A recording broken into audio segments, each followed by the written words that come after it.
Thank you for joining us tonight at 6. I'm Sarah Horbacewicz. Now it's a little chilly across the state tonight as meteorologist Simone Thomas joins us. Now I know that this is winter's revenge that you were talking to us all about when it was warm and sunny, right? Yeah, now the good thing is we don't have to deal with any winter weather, but we are definitely feeling that chill in the air with the temperatures. All of this thanks to the cold front that moved through yesterday, offering some rain chances, a brief bout of severe weather across portions of the state.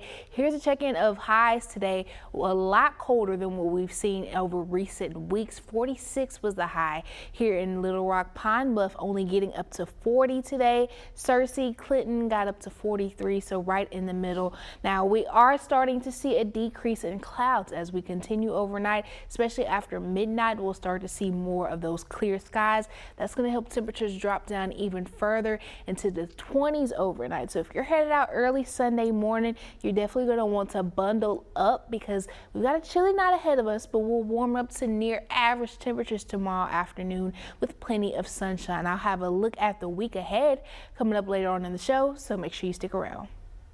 Simone, thank you. New tonight, Little Rock police say they've arrested a suspect in a shooting from October. 24-year-old Courtney Hood is charged with capital murder. The shooting took place near 11th Street and Washington. Hood is now the 5th person to be taken into custody. The other 4 were all arrested back in October. Police in North Little Rock arresting a man and his mother today. Willie Mott is charged with capital murder and attempted capital murder. Diane Mott is facing hindering apprehension and tampering with evidence charges. Police say they're connected to the deaths of Tangela Tate and her 2-month-old son, Noel. This is video from Tuesday, shortly after their bodies were found along I-440. A second child, also found at the scene, remains in critical condition. In their statement, police say Mott allegedly shot and killed Tate in the home they shared in Jacksonville. The cause of death for the infant is not being released. Police say Mott is the father of that child. Former President Donald Trump holding events today, a day after a judge ruled on the penalties that he'll have to pay for inflating his assets to receive favorable loan terms. Christian Benavidez reports the ruling also affects Trump's adult sons. That's the real deal. Former President Donald Trump at a traveling sneaker show event, SneakerCon, in Philadelphia Saturday, unveiling his never surrender high tops. A day after a New York judge ruled he'd have to surrender hundreds of millions of dollars for conning banks into favorable loan terms by inflating his assets, including his Trump Tower penthouse and Mar-a-Lago, exaggerating its value by as much as 2,300%. It's a very sad day for, in my opinion, the country. A New York State judge just ruled that he's crooked as you could get. Judge Arthur Engoron ordered Trump to pay more than $354 million. The former president was also banned from running a business or applying for loans in New York for 3 years. His sons, Don Jr. and Eric, were each fined $4 million and banned for 2 years. New York's Attorney General brought forward the civil lawsuit under a state law that allows her to prosecute fraud in business dealings. The scale and the scope of Donald Trump's fraud is staggering. And so too is his ego and his belief that the rules do not apply to him. This whole thing is very unfair. The judge said of Trump and the other defendants, their complete lack of remorse borders on pathological. On Trump himself, who took the stand 2 times, the judge said his refusal to answer questions directly, or in some cases at all, severely compromised his credibility. Christian Benavidez, CBS News, New York. The penalties could be even bigger than that amount of $355 million. The New York Attorney General's office says it could grow to $450 million with interest.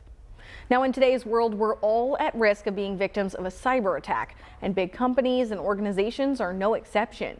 The Central Arkansas Library System has gone 11 days without being fully connected to the internet.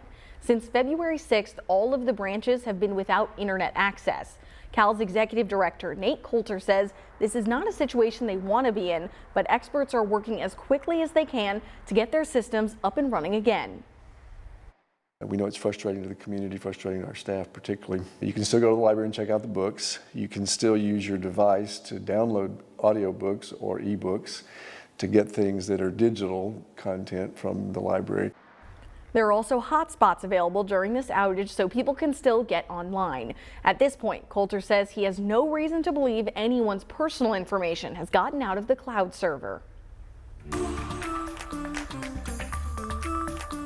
Call it a crime or call it art. No matter what, a growing group of people in Little Rock are trying to call it in. We're talking about graffiti, and THV11's Brooke Buckner shares a closer look at the effort to report vandalism and hopefully find solutions.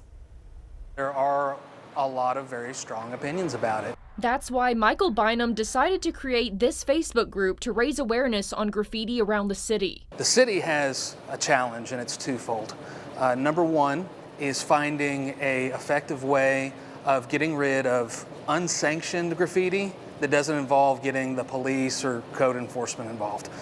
The second part is finding a space for people who want to express themselves through graffiti art to be able to do it. To Bynum, it's not always an eyesore, but at the same time, he says he doesn't want it all over the city. I'm also a big fan of what's going on, trying to really clean up downtown, and I want to support that. Jenny Bolden also joined the group and says she hopes it will make a difference. It seemed like it was a good effort to rally volunteers to help gather resources and get rid of a lot of this graffiti. But if you want to remove graffiti yourself, think twice. The city and Downtown Little Rock Partnership have a specific way to get rid of it. They can then take a picture of it, they can send it to the ambassador hotline, and the ambassadors will note it. If it's in an area that they can't remove it, then we will upload it to 311. Little Rock Housing and Neighborhood Programs Director Kevin Howard says the city is preparing to roll out a graffiti removal program to help with the ongoing issue. We'll have 3 free cleanups on the properties,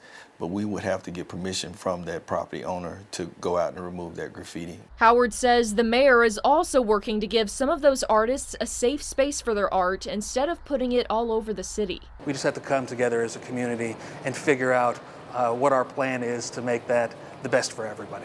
In Little Rock, Brooke Buckner, THV 11 News. Once again, you're encouraged to report any illegal vandalism through Little Rock's 311 line or through the city's app.